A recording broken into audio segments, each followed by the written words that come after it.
right, let's get going. All right, so again, thank you for the introduction. Really, I love all things sickle cell. I'm very fascinated in going to the different pieces of sickle cell. As you know, clinical is one piece, and then there's public policy, and then there's public health. And so I'm like using, as long as God gives me on this earth, to navigate into each of those deep corners of sickle cell disease as it does intersect between a lot of things. So we're going to go down this governmental path, little history here as well. To this day, my family still says, "Do you work for NIH or CDC?" I don't. But I work for the Department of Human Health Services, and how it's set up is there are 11 agencies under the Department of Health and Human Services. And each one, not every single one of them, but most of them have some little activity or big activity that they're doing in sickle cell disease. As you know, the FDA, that's who approves all of our drugs. They're very much in the news and in recent discussions with sickle cell disease.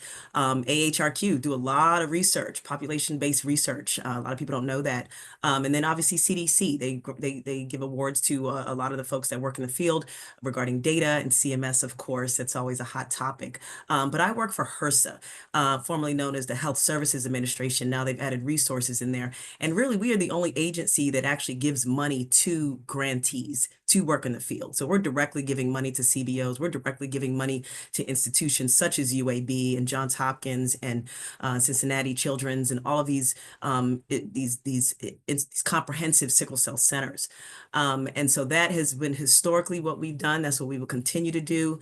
They like to call us the bank because we give a lot of funding that just goes directly to the streets. And I'm happy with that. Now, we do have a federal interagency work group, and so like quarterly, one person from each of these agencies sit together and talk about sickle cell disease. And then in the Department of Health and Human Services, there is a senior advisor of sickle cell disease.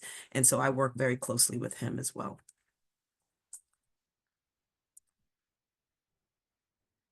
Won't spend too much time on this, but so where does sickle cell live? Within HRSA, in the maternal and child health borough.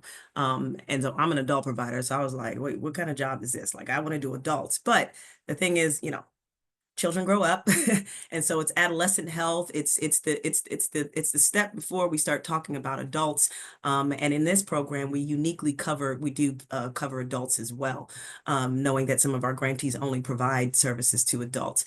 And so in the MCHB, we have this blueprint that we try to do all our work through. And so we look at quality of life, which is a hot topic in sickle cell disease now, access to services, financing of services, health equity, which is a whole nother conversation when it comes to sickle cell disease, even equity within sickle cell disease. And so we want to work with partners. There's a Department of Health systems and public health institutions to really measure what matters across the whole population. Clinical metrics are great, and we need those, but there are also non-clinical metrics that are really great that we need. And so we are talking to people who live with sickle cell disease, people who treat sickle cell disease, and try to figure out what actually matters to the community as a whole so that we can really start to tell the narrative that needs to be told, not just what the federal government thinks should be told. And then we want to disaggregate data. We don't just want a bunch of data. It's not a uniform disease. We want adult data. We want pediatric data. We want adolescent data. We want, how many immigrants came over with sickle cell disease that we are now seeing that are female, that are 18. We want to start breaking down this data so we can really understand the nuances of sickle cell in each community, and not just kind of treat it like a blanket, which I think is historically what has been done. And then obviously we want to improve QI at the systems level. The two important words in that sentence, which is QI and systems. This is not always QI at our institution, but how do we improve QI at CMS? How do we talk about reimbursements? How do we do little data projects at this level to say, look, CMS, look at what we found. And the thing I like about QI, because when I was younger, I was just like, QI is just like another research and like, what are we doing? We're just talking about the same thing. But no, QI is, you can build QI on top of QI. So we looked at patients who have care plans. Great. Everyone needs a care plan. Now, what should we put in the care plan? And what do ED docs buy into that it starts getting layered, and you can build these QI projects. So we do fund quite a bit of QI projects in the sickle cell space. So when we look at the history overall of the federal government, in 1972, that was the National Sickle Cell Control Act. Many of you know that. They talk about that a lot. That is not the start of sickle cell in this country, but that is the start of federal involvement in this country. And so I read in an article when it was passed in 72, it was just a flurry of activities, which to me means there was no infrastructure. It was like grab and go if you can. New York was the first to start the newborn screening. And then legislation kind of passed, which was big because then now it's a law. Now it's a law. I have to tell you all that we are still following that law, which is a bit antiquated, still talking about newborn screening. And as of 2006, all states, including Puerto Rico and the U.S. Virgin Islands, screen newborns. So we're doing good on screening for newborns for sickle cell in the U.S., period. But then by 5 years old, we don't know where they are. Then maybe they come back, we find them, they show up in care, people move, we figure it out. And then 18 to 24, they're now morbidity and mortality is very high. A recent paper just came out about the mortality trends, and I would advise you all to take a look at that because our adolescents, they're falling off the cuff. We knew that, but now there's real data to show that even they're a little even bit more protected than our adults. Like it is that transitional age in which patients are unfortunately dying, especially in our southeast area. It's just kind of jarring to realize. But that's why disaggregated data, that's why paying attention to the data and the articles that are coming out are really important to know where to focus our flurry of activities or now our more structured activities. And so that once that legislation passed and once everyone's doing newborn screening, we have kind of this regional model that so how should I explain this? So the HHS has 10 regions in the US, and usually they comb all their work around the regions, 10 regions. We split it into 5 regions for sickle cell disease. Probably, I wasn't here when that happened, but probably because based on where kind of somewhat related to where sickle cell patients live. And so there was a regional model, but not all regions were funded. And then there was a regional model in 2017. All regions were funded, all 5. And they were all getting at least some dollar to continue the work that they're doing. And currently we are in a regional model, but now we also fund 25 community-based organizations within that regional model. So you have one region right now, you have UAB, and then you have like 4 to 6 community-based organizations in that region. They all don't work together like on a day-to-day basis, but there is some interaction, there is some overlapping. How we define that, I think is still yet to be determined. But there is some type of connection, even if it's just patients. Some patients are just going college from North Carolina to Alabama, and there's discussions there, and there's doctor exchanges, and there's CBO exchanges. It may be very minimal, and it's something that we're not collecting data on it, but doing this work now for almost 4 years, I now see that this is a part of this regional model. And so we are currently in our 5th cycle of the demonstration program as well. And so this is interesting that, there's the community-based organizations aspect. We are now directly funding them. This is the first time that HRSA has ever done that. And it is not easy. Why? Because some are well-oiled machines. I mean, I've been to different robust CBO places where we're doing site visits. And I mean, there's 3 levels, full staff. I mean, they could run the government under the bus.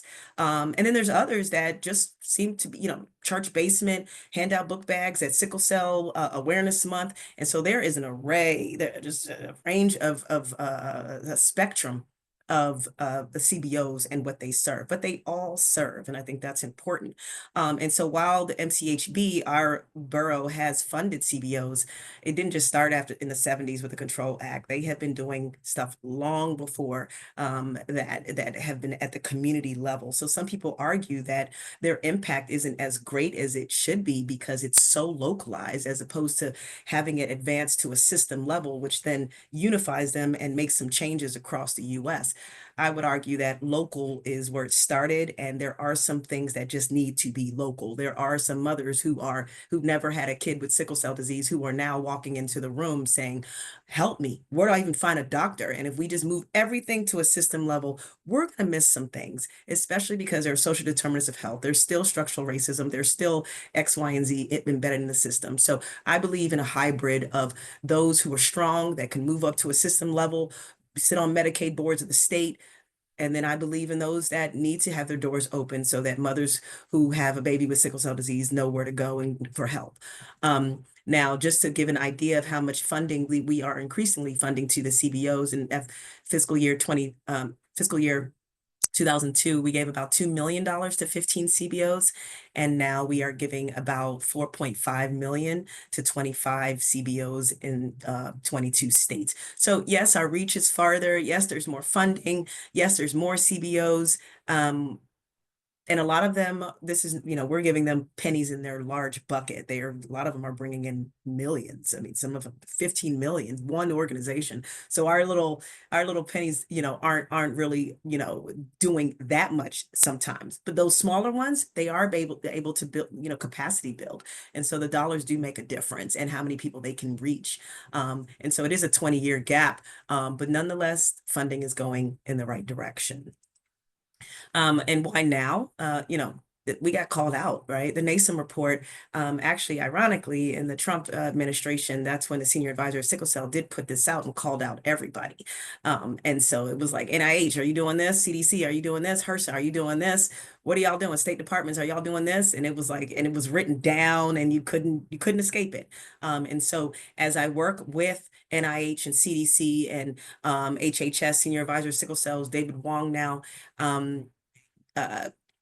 yeah, this is always brought up, the NASM report, another document, if just to kind of review that because it charged the federal agencies, you couldn't just not do it.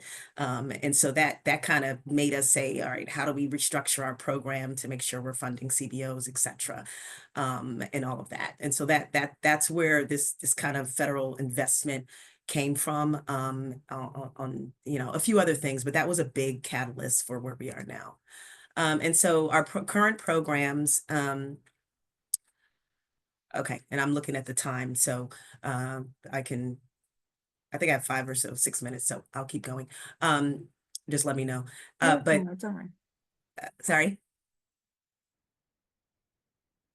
Okay, I'll look for your finger you give me. First time Zooming. I'm so sorry, I can't unmute, but don't worry. If you go into 9:30, that's totally fine. Okay. All right. Don't give me more time to talk about sickle cell. Okay. So we got, so in our program, we have kind of 3 prongs, and I'll show a visualization in a minute, but we have the TDPs. We call them the TDPs. I don't love the name, but it is the name. It's been around for 20 years. I think because when we talk about sickle cell, I think there's always an opportunity to use a name. So people say, oh, I know what that is, or what is that, but TDP kind of doesn't bring that, but none, and then it's demonstration. So what are we demonstrating? We are demonstrating a lot of things, but to the naked ear, that may not be as evident. But nonetheless, we have the TDP, we have the sickle cell disease newborn screening, and people may wonder, why are we talking about newborn screening with community-based organizations? First of all, that is really a role that they play, but also that is in the legislation. Those actual words are in the legislation. If you have never looked at that legislation, I can send it around after I'm done. It is, we are held to it. There's not much we can do to change that. We can interpret it and change our programs based on it, but that is the bread and butter. So that 42 USC 300B-5 of the Public Health Service Act, that is my life. I study it in and out. And while we don't advocate and lobby because we don't do that, we are neutral parties. These are some of the things that the people for sickle cell are out there lobbying to change some of these things because of the strictness of it. It then trickles down to what we pay for. That was my little sidebar. Okay, so we have TDP, AFP, and then our coordinating center, the HNCC. Our TDP have 5 regional grantees. As you know, UAB is one of them, and that is a cooperative agreement, which means we work together. And then you have a sickle cell disease newborn screening program that has 25 community-based organizations. That is actually a grant, which means we give you funding and you need to flourish. And then we have the HNCC, and that is one awardee. They oversee the work. That is a contract, which means if I have to change the word it takes a year. So you can see already that this is difficult for 3 programs to work together, but 3 different funding streams that work totally different. It's not easy. And so I do have a team of about 7, 8 people that we manage this work. So this is kind of the visualization of what I just talked about. Clearly, the middle is a system of care, which is clinical, you guys, APPs, docs, primary care providers, which is a whole nother talk. I can come back and talk about that one day of the sickle cell and primary care provider. But the support services are the community-based organizations. And so there's a continuum of these three that we, you know, actively work to mesh. It's not an easy thing. There's totally different worlds serving the same people. And so how do you align? And so we are working on that. The community health centers, they are this is kind of a pilot program. And so when you think about what the primary care model should look like, including the APPs that take care of people with sickle cell disease, I want to bring them into the fold more. I don't want you to sitting there saying, "Oh, I'm not a sickle cell expert," or I don't, or I don't see a lot of sickle cell. No, I want you to come to these echoes. We want to pay for pilots that make sense. So does that mean that we are funding FQHCs? And they have APPs in there and primary care doctors, and they just are able to call a hematologist? Does that mean you have a sickle cell center that is, excuse me, a primary care center, and once a week a primary care APP, excuse me, sorry, a sickle cell APP goes in and visits? I'm even getting mixed up because there are so many different models and we don't know which one works. And so we're funding pilots to get some data and see which one is more effective, because we do know that there are patients in our FQHCs. There are patients that we're not accounting for. There are patients that cannot go to our big ivory tower institutions. Where are they? Where are they? That's why we keep saying 100,000. And so, and little soapbox piece here, the data for the data for the primary care, the FQHCs, which is federally funded, does not count sickle cell disease. So it's not part of their database to look at sickle cell disease. Even dehydration they look at. I was like, are you kidding me? Now there are codes and there's a way to look at it, but the UDS, which is the database for federally qualified health centers, does not look at sickle cell. So I just think overall we're missing some pieces and we need to look at different models in order to capture the patients in those systems. Um, so this, just a quick depiction here. Our treatment demonstration programs are all here. I can use UAB as one, and our Embrace region. These are all the states that are in that region. And our newborn screening follow-up, or our CBOs, they are the orange dots. And so you can see them in that region as well. And then our and then our clinical sites. And our clinical sites are just different clinics in different states that provide information, more so best practices and data information. So that is the setup for each region. Here's just another example of that as well. Southeast here, you can see UAB, and these are the community-based organizations in that region.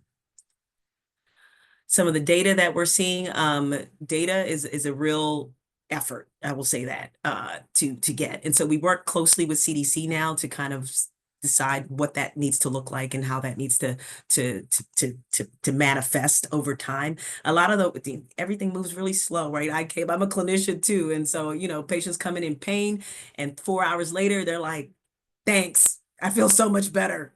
It does not work like that in here. It can take, you have to think 5 years ahead. So if we're looking at data that we want to look at, then we now have to start talking to CDC right now, so that in 5-10 years, we can have the data that we need to tell the story. And sometimes it's a whole different administration. It's a whole different grantees. It's a whole different problem that's come about. And so you have to kind of project that while working in the moment, which is can be challenging at times. And so we are serving about a quarter of the population, maybe a little bit more, maybe a little bit less. And then we look at disease modifying therapies. And so that was about 77, maybe a little inflated. I think it's about 60 to 70%, which we see, especially because our denominators are really only sickle beta 1000 and S patients, right? We don't put SC particularly on, so we don't keep them on the denominator. It should just be the people that are in that that are in that the candidacy for the disease modifying treatment. So those are the things, those are little nuances that may not give an exact number, but nonetheless we are aware of when we are analyzing the data. And then we look at the providers such as you all, and see, that's even disaggregated data. Okay, Echo did 3,700. How many of those were APPs? How many of those were nurse practitioners? How many of those were PAs? How many of those were MDs? excuse me, not MDs, well, MDs, but primary care. And so even breaking it down to the disciplines is where we need to go, right? Because if I get data, which I do collect all the echo data right now, and so I always say we don't want to echo in an echo chamber. We don't want sickle cell docs talking to sickle cell docs. We need other people to come to the table so that we can say we actually showed knowledge change. We may not be able to show behavior change. That's hard, but knowledge change. We had, 30% of the echoes in 2024 were we had primary care providers, APPs and docs. And so that starts to show that we're expanding sickle cell knowledge beyond ourselves. And I think that's powerful. And then the number of unique individuals attending the community health worker trainings. I wrote the curriculum here. So we now are training CHWs in a very sickle cell based type of way. And that continues to increase, as you can see, every year as well. Our current program. So a lot of data collection, a lot of focus on it, especially because we have some CBOs who really need assistance in getting their systems on board or just knowing how to take data. I've got everything from robust systems that they paid millions of dollars for to give us data to an Excel spreadsheet with check marks on it. And so how do we unify if our community health workers are walking down these destitute areas or, very rural areas and collecting data, we need them to be on board as well. And so that's data collection, that's workforce training, there's all that mixed in that. And then we have some of our more robust CBO members who are really good in data collection. They've kind of formalized a advisory committee in which they help the other CBOs kind of clarify how to collect the data. Because if we're saying that you served, for an example, how many families do you serve? So some people, what does that mean, right? You serve a family. I don't even know what that means because we haven't defined it. So, but some people will look at that. We've had some responses where served means, I put them in a Uber. I put the mother in an Uber, and so they came to the appointment. Versus, I only count people who I gave funds for burial services for. That is the only time we serve the family. And so if you put both of those numbers in a data collection pool, I can't I can't tell the story of what actually served means from a community standpoint. They both are important, but we need to separate them so that we know what we're talking about. And so the DAC helps us clarify some of those points because there are a lot of people to serve. And then our current we talked about this is CHW training. We talked about QI. We talked about the FIWG, which is our Federal Interagency Work Group. And so these are the things, our college readiness guide, ECHO, these are the things that are constantly happening that we are funding on an annual basis. When we take a closer look at HRSA, the landscape, I think that the point of this slide is that there are expectations, right, that we have for our grantees that when we survey them may not be realistic. Newborn screening is in the legislation, but yet and so if you don't have access to newborn screening, which these ones in the white dots don't, how are they going to fulfill that obligation? Hopkins doesn't serve children. So we're asking for pediatric data. How are we going to fulfill that obligation? We need to write our NOFOs to make sure that they are realistic for the people that are doing the work. And this is near my last slide here. So our system of care, this is the pipeline. Clearly, this is our goal, children and adults with sickle cell thriving. But everyone's getting screened, as I said earlier. But what happens when there's a positive screen? Who finds them? Does the State Department find them? How soon do they find them? Are they on penicillin? Did they get their vaccinations? All that is kind of variable from state to state. Early intervention. That is a state mandated thing. In Michigan, they have that. A lot of people don't know that. So a lot of kids don't get the benefit of that. And diagnosis. How many people have been misdiagnosed? Is it SC? Is it S beta thal? Plus what, so in transition. Any one of you could make this your niche and have a whole career in sickle cell transition. That's it. That's how big this is right now. And it's because we've done so well in getting our kids to live. But now there's just a sharp drop off. So this is the pipeline. We all need to find out where we fit in that pipeline and kind of just focus in on that because there is just a lot of everybody reaching everywhere. And I think that's where we are, where the federal government, like even inside, like NIH, FDA, are we talking? And so I think that we're trying to do that internally here as well. And lastly, our challenges, I don't, you guys know this pretty well, but I think clearly loss of follow-up, our transition, as I talked about, our quality of life. What does that mean for someone with sickle cell disease? You ask a clinician, it may be that they're on hydroxyurea. You ask a person, it may be that I'm able to go to a party with my boyfriend. And so I think we need to find some middle grounds there. So yep, we have a lot of next steps. This is our team, and this is the smartest man I know. That may he rest in peace. So thank you all for your attention, and let me know if you have any other questions. Thank you so much, Mandy. I think your whole presentation just highlights, we already know there's so many intricacies when it comes to managing sickle cell disease, especially when we're trying to lead towards health equity and a more equitable future and the social determinants of health. And um, oh, I just had a brain fart, but there's so many barriers and structural racism that impact that. And I just feel very happy and proud to have you kind of in our corner, especially on such the level that you are to help bring the change that we so desperately need. If anybody has any questions or comments, since Mandy's here, I know it's a little bit over, but Ashley is a fast speaker, so I will pick up some time on the case presentation. But if anybody has any questions, feel free to type in the chat box or go off mute. Sorry for going over. No, it was honestly, it was so interesting. And I liked learning about all of the different departments and seeing what you guys are doing. Cause I feel like you're in it, so you're aware of everything. But even all of us on this call, we're very in it when it comes to sickle cell, but there's so much behind the scenes that we're not aware of that I think it's important, especially to communicate to our patients who are even more blinded to what's going on and just realize that there are a lot of advocates on so many different levels from a system standpoint and then locally to really help bring that change. So thank you so Exactly. much for what you do. Thank you. I'm All excited right. to see what the next 5 years bring you, and hopefully we'll bring that 9.6 million to 15 million, you never Yes, I love it. Speak it know. into existence. All right. Thank you so much for having me. Thank you. Sonia, do you want to share the case and then we can have Ashley start? And Ashley, are you available or you need me to? I think I'm good. Can you guys hear me? Yes, we can. Perfect. Okay. Sorry everybody. I am not on camera today. A 40-minute delay in Amtrak, but here we are. So this is a 64-year-old male with hemoglobin SS disease.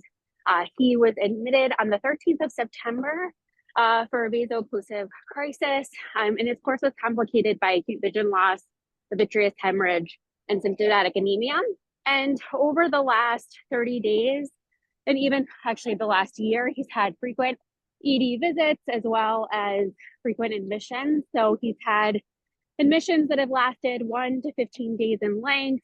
And there have been 14 ED visits and 7 admissions in the last year. Currently admitted to a med-surg 4. His hematologist is Dr. Lanskron. His primary care provider is Dr. Axelrod. Sorry. And he has chronic pain to his back and his legs. Currently, he's on Suboxone, 8 milligrams in the morning, 8 milligrams in the afternoon, and 12 milligrams at night. He's been on that since June of 2023. He previously to that was on methadone, 5 milligrams, TID, and then also Percocet, 10 milligrams, which he got 120 of those in 30 days. He currently, outpatient wise, also takes oxycodone 15 milligrams and takes about 30 to 36 tablets in a 30-day period. You can see his other outpatient medications, which include Effexor 225 milligrams, which he's currently on, and then also is on Namenda as well for depression, as well as on hydroxyurea and gabapentin for pain. So in 24 hours of his pain medications, he was on a dilaudid PCA. He maxed at 86 milligrams of dilaudid in a 24-hour period. And then on the, he had used 15 milligrams the 24 hours prior to discharge, and then was discharged on oxycodone taper. So he has a history of acute chest, no history of stroke, history of a PE. And then he also has a history of lung cancer and he's status post-lobectomy and tumor resection, also for oral squamous cell carcinoma, currently in remission for both of those. No history of pulmonary hypertension. He does have renal disease and chronic kidney disease, no history of iron overload, does have a history of depression, no bipolar substance use disorder or ovariant opioid usage. And then he is connected to a local therapist. His primary care provider is who manages his depression. He currently is not on hydroxyurea as part of this case, if he was previously on it, as well as on voxelotor. But then the voxelotor was stopped when it was pulled from the market back in September. And then at that time, there was a discussion about putting him on chronic transfusion therapy. You scroll down. Thank you. Sorry, scroll back up a little bit. Oh, goodness. Okay, there we go. So he doesn't have a history of alloimmunization. He's got an active sample in the blood bank, was started on regular chronic transfusion therapy because he was an anemic inpatient. And so his vital signs you can see here: pulse is 98, blood pressure 122/70, temp is 97.4, 96% on room air. His baseline hemoglobin is hemoglobin of 7, hematocrit of 21. Most recent, this was post-simple transfusion, was 9.3 and 29.7 with a white count of 5.3 and MCV of 90. Scroll down. Thank you. Platelets 415, absolute retic was 305, and his hemoglobin S was 60%. This was post-transfusion on the 23rd. So his creatinine is 1.15, that's about his baseline. The total bili is 0.4. And then his urine toxicology screen was positive for buprenorphine. That was back in February, which was appropriate. He has not employed, he previously worked as a CMA. He lives with a significant other, currently has adult children, so does not need childcare. Does utilize some transportation resources through our community-based organization. So he currently, from a disease-modifying therapy standpoint, is on chronic transfusion therapy, but now his hemoglobin is 9. Unfortunately, at our institution, we're not able to do partial exchanges as of yet. So any patient that has a higher hemoglobin then needs to move to exchange transfusions, which is sometimes limited in the access that we're able to give for patients, which we're working on currently. So currently we're able to utilize the power flow ports, and we're working to hopefully get the vortex ports available for our patients in the coming weeks. So for this particular patient, he's not well expressed, his hemoglobin's 9. You know, would it be appropriate to move him to exchanges, especially since he has a lot of acute care utilization and a low hemoglobin and some end organ dysfunction for his chronic and acute pain? So after this admission where he was discharged with 15 milligrams in 24 hours, he was then admitted again and then discharged after using 30 milligrams of IV hydromorphone and then just discharged on an oxycodone taper. And so I think there's an element of, right, some withdrawal, even though he's on Suboxone, where he's like getting oxycodone, they're lowering his dose of Suboxone, and then they're after like 30 milligrams then putting him back on his full dose of Suboxone and then giving him oxycodone. And it's kind of very cyclic. And so in this case, right, like we are limited on sort of being able to manage the acute pain standpoint for him. So is this somebody, right, that you would do, you know, another reinduction of buprenorphine since he's been on such a high dosage versus trying an outpatient taper? Nice That's case. him. So to summarize, we have a 64-year-old with hemoglobin SS. He has very frequent healthcare utilization for VOCs. He has chronic pain being managed on Suboxone and oxycodone for breakthrough, history of DVT and depression, kidney disease, and just a large amount of MMEs after discharge and ultimately needing guidance on transfusion and pain management. Does anybody have any clarifying questions to ask Ashley?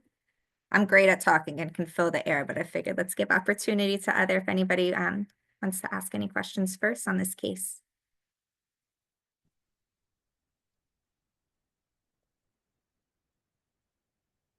Looks like Donna's trying to. Hello, this is Hello. Donna McCurry in Kansas City. Can you better define what partial exchange is? We do manuals or automated. Are you using the word Yep. partial to be manual? Yes, partial as manual. Okay. Yeah, Terry, so we're working on that too. So right now, how the system is at Jefferson is we basically have infusion centers where our patients are able to go for transfusions, and then separately, right, if they had, you know, P-Vera, like they could go and get therapeutic phlebotomy at the donor center, but it's very like fragmented. So we're hoping that we can trained some of those nurses to be able to do the manual exchanges, but that has been a barrier. Yeah, they're very time intensive. We do maybe 3 or 4 here, and it takes all day. It takes one nurse for just one person, about 6 hours of the day to get one person done manually. From a technical standpoint, are you using the Bard power apheresis ports at all? So they for are, automated? yep, so they're using those currently. The issue with those is that they only can be used for exchange. And so for any other IV fluids, if somebody needed, or a lab draw, if they're difficult stick, they can only be done, like they only can be used for apheresis. And so we have that option. But if there's any other need for the board, it can't be used. And so that was one thing that we're working on, to try to get the vortex so that we can have that one, so we can utilize it if somebody were to need it for another means. Mm-hmm. And when you do your manuals or your partial, do you hydrate first?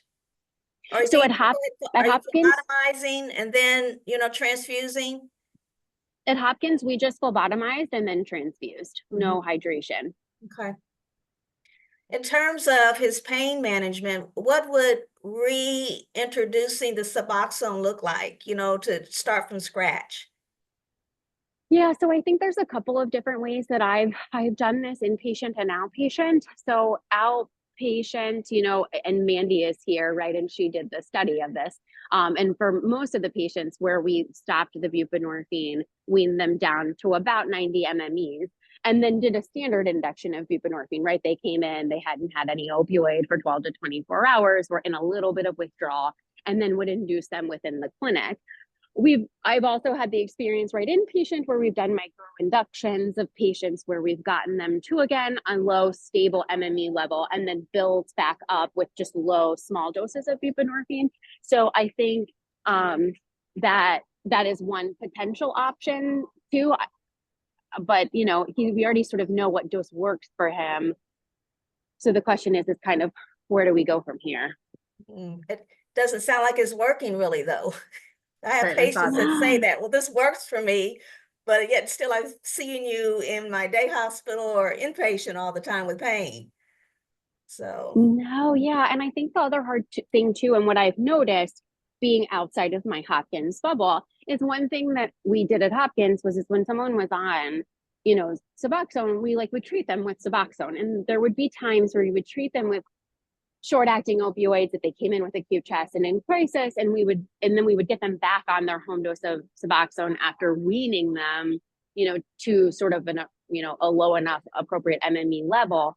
Whereas what I'm seeing now is there's a lot of patients that are getting Suboxone and full agonists at the exact same time. So it's just really hard to really know, are they really taking the Suboxone every single day, and then also taking oxycodone on top of it, which maybe is okay. I mean, some of that is going to be blunted from the opioid receptor, but are they not? Or are they, intermittently taking the Suboxone, getting oxycodone, and then now they're fighting for the receptor and potentially putting themselves into withdrawal? I don't know. It's so hard to know.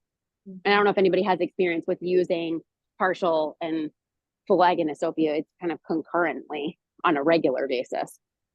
Not regularly, but in the patients that we have transitions, it's just hard because we understand that the oxycodone isn't going to be as potent as it was when they were off Suboxone. So sometimes we end up having to increase the oxycodone dose to provide breakthrough pain management. And it's again, it's very cyclical and difficult to optimize these patients. As Donna mentions, it's clear even if he says Suboxone was helpful from a pain management standpoint, he's still having frequent VOCs, which hopefully will improve with the transfusions and exchanges. But I wanted to ask, I saw he's on albuterol. So anytime I have patients who are on chronic transfusions and still having breakthrough pain and crises, I always want to think of what are the causes that could be contributing in a patient with trait, for example. So I saw he was on albuterol. So just curious if does he report waking up at night in pain, which might suggest sleep apnea? Is the asthma well controlled? Any recent PFTs that could suggest maybe that would be an area to optimize to help from a pain management standpoint? Because regardless of the amount of pain medication you give them, if there's that oxygenation issue, they'll still likely have some breakthrough pain. I think that's a really great point, Maya. So his asthma seems to be fairly well tolerated, not waking up at night, no like signs of OSA, but he does retic like a fair amount. So one would think that maybe there is some nocturnal hypoxemia that maybe is going on. So it's yeah, it's a good point. I can look to see when his last PFTs were. I don't have that offhand, but it, definitely another potential driver that could be causing the pain. And I have patients like literally 5 feet tall, 100 pounds, and then they end up getting diagnosed with sleep apnea, or they end up having nocturnal hypoxia just from a narrow airway. So anytime somebody wakes up in pain, I'll always explore that further. And then from a mental health standpoint, I think you mentioned that his primary is managing that, but we know the interplay between mental health and physical health, that may be connecting to a local CBO or just a community to kind of help from that standpoint. He's 64, so can't teach an old dog new tricks. I don't expect maybe him to drastically change his outlook on life, etc. But sometimes nurturing that sense of community can help reduce isolation and might help from the mental health standpoint, which could then in turn help from a physical pain health standpoint. I totally agree. And he's, I've been trying to see him more regularly in clinic, and he really is doing well with engaging. And I think he really would benefit from CBO services, from psychology services. He was getting those regularly, but I think he would really benefit from that. So I think restarting the Suboxone, because you know what dose works for him, it is reasonable at this point, and maybe in the combination of the partial exchanges, it's going to help get him over that hump and hopefully reduce the crises and the amounts of ED visits and hospitalizations. And when I talk to my patients, I always say progress, not perfection. Like I don't expect him to go from 14 ER visits or whatever that number was to 0. But I think if we can even get it to 10 and just like give them certain goals that they want to try to accomplish, and realize we're not trying to drastically change, but just little progress is steps in the right direction, could just bring him on board. Does anybody have any suggestions with restarting the Suboxone, or from a pain management standpoint, what they would encourage or recommend if it was your patient?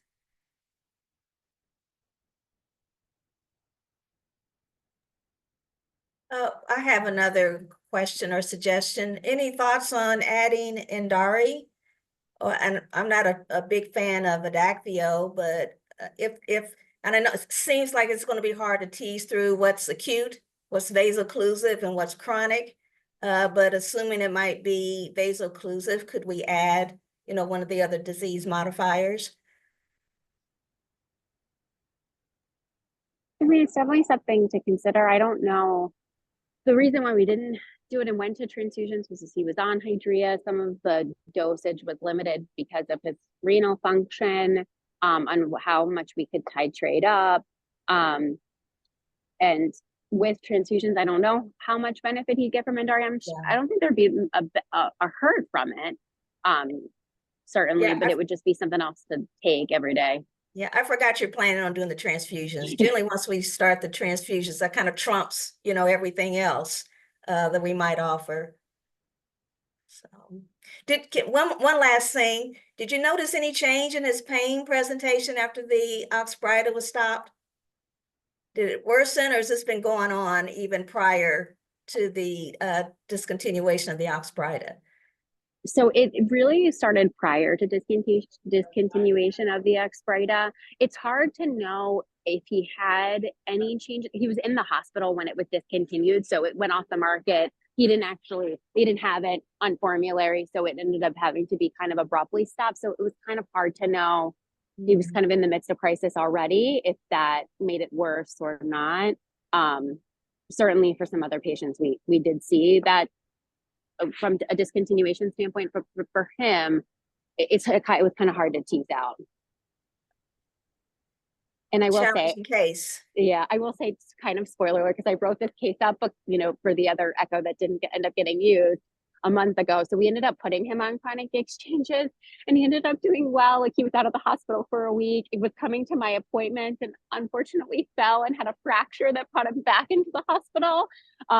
But he's back home now, luckily, and seems to be doing well. And I've been following him regularly, but he seemed to decrease his utilization, at least in that just like couple of week time, after being on the exchanges, but then unfortunately had a fracture. Ouch. So hard. Well, I think that we might need to bring this case back in like 6 months and see what happens. But I think it's what you're doing. It definitely is reasonable with getting him on the exchanges, and hopefully that will help reduce the frequency of his crises. Pain management wise, it seems like he's on a good list of medications addressing the neuropathic pain. The only thing I didn't see was like Celebrex or something potentially to address the inflammatory process. But it seems reasonable to resort the Suboxone and see if that in combination with the exchanges optimizes his pain management standpoints, and then making sure you evaluate other causes that could be contributing to increased VOCs like sleep apnea or nocturnal hypoxia or asthma. And just making sure you nurture that mental health, just understanding that the critical link between the two. And then somebody typed in the chat, is it ever okay to do partial manual exchange plus Adakveo? For instance, a patient who needs DMT escalation but wants to continue Adakveo. From personal experience, this has really been like insurance dependent.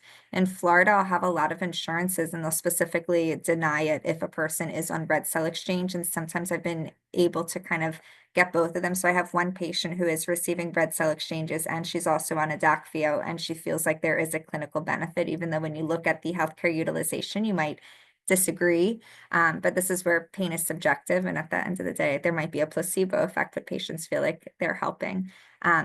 So from my standpoint, I think it's kind of up to the insurance, because I've seen a lot of pushback for individuals. At least in Florida, there's a specific question asking if they're on transfusions or red cell exchanges, and that kind of precludes the approval of some of these disease modifying therapies. But it seems I mean, if you can get that and clinically that makes sense, I don't see an issue with doing the manual exchange plus the Adakveo.